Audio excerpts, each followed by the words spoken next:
So my name is Professor Arif Herekar and I'm basically a professor of neurology. But today I'm going to talk not about neurology or my profession. I'm going to talk about a small country, an archipelago in the central Mediterranean between Sicily and North African coast. And this is Malta. It is a nation known for historic sites related to succession of rulers.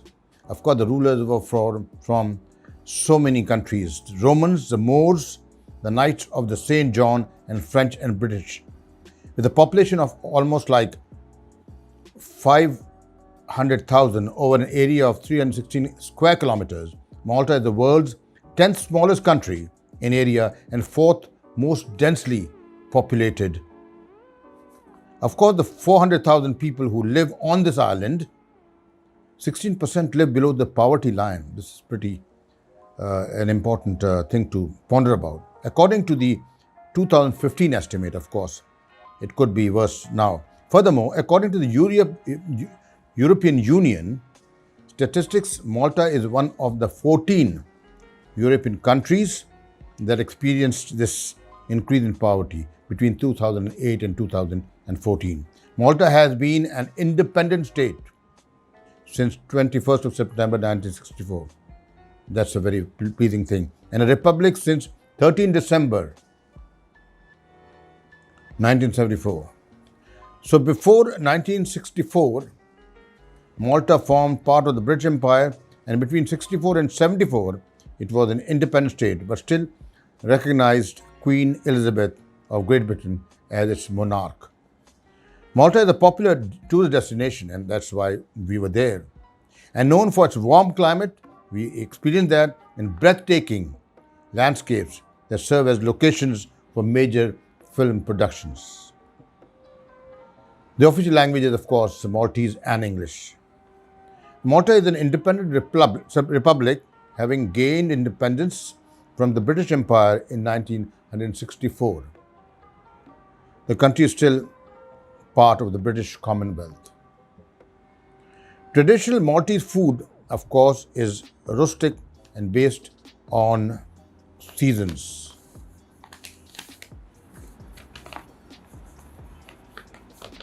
Although their language is Maltese, Semitic, and influenced by Arabic Maltese, it is still very different from the Arabic.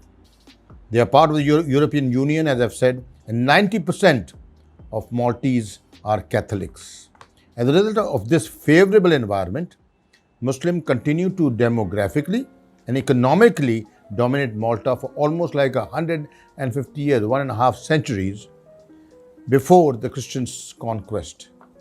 Even though there is a number of other Muslim places of worship in Malta, the Mariam al-Batul Mosque is officially recognized as the mosque designed structurally in the country.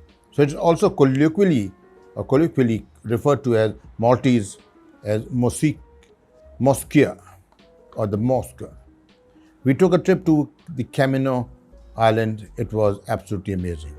This little cruise was very well organized and explained. The day was easy to access and thoughtfully put together.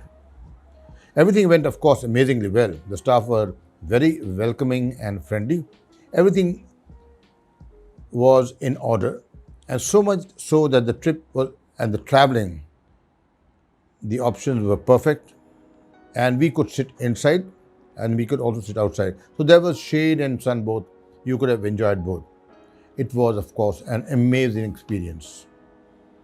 The boat and service was, like I've said, exceptional, and the whole experience was absolutely incredible.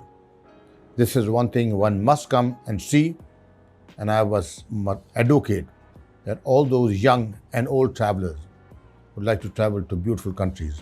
This place, Malta, is absolutely amazing. We took the stops at Blue Lagoon and Crystal Lagoon, and they were beautiful. Of course, we went on to Camino Island. Now, coming to the capital, Valletta, where we stayed. Now, this is a small town. It is, of course, the capital. It's a small town, capital town or city. It's of this Mediterranean island nation of Malta. This little town is a walled city, and it was established in 1500 on a peninsula by the Knights of St. John, a Roman Catholic order. And it is, of course, known for many things, for the museums and palaces and many other things. So we were lucky on that day. We just stayed there for 2 days, but we were still very lucky. We looked around, we photographed ourselves in the town of Velita. Like I said, we went for the cruise to both the Blue Lagoon and the Camino Islands. And then we were able to witness a display of fireworks in the harbor, in Velita Harbor. And normally these are held at midnight, and this was just the thing. It was midnight on the Grand Harbor. And it was not only on the harbor, it was other parts of Velita near the Grand Harbor. So this was a colorful night. You can see it for yourself. There are different types of fireworks. And coming to how often do these fireworks occur, they're not absolutely legal though, but they are quite a frequent thing because they're traditional. The event, of course, commemorates Malta's accession into the European Union, and this happened on the 1st of May 2004. Traditionally, it is held in Velita's Grand Harbor, like I said, and you can see it happening. It's all over the place. It's a very pleasant night with a lot of fireworks of different types, but it happens in other locations near the harbor as well. Fireworks in the country is an old tradition, like I said, that dates back to the time of the Order of the Knights of St. John's. Hope you have liked and enjoyed this short video on Malta, this Mediterranean island. Do subscribe to our channel if you haven't done so as yet. Write a small note or leave a note or a message under the video on the YouTube, and kindly strike the like icon if you've liked it. Thank you.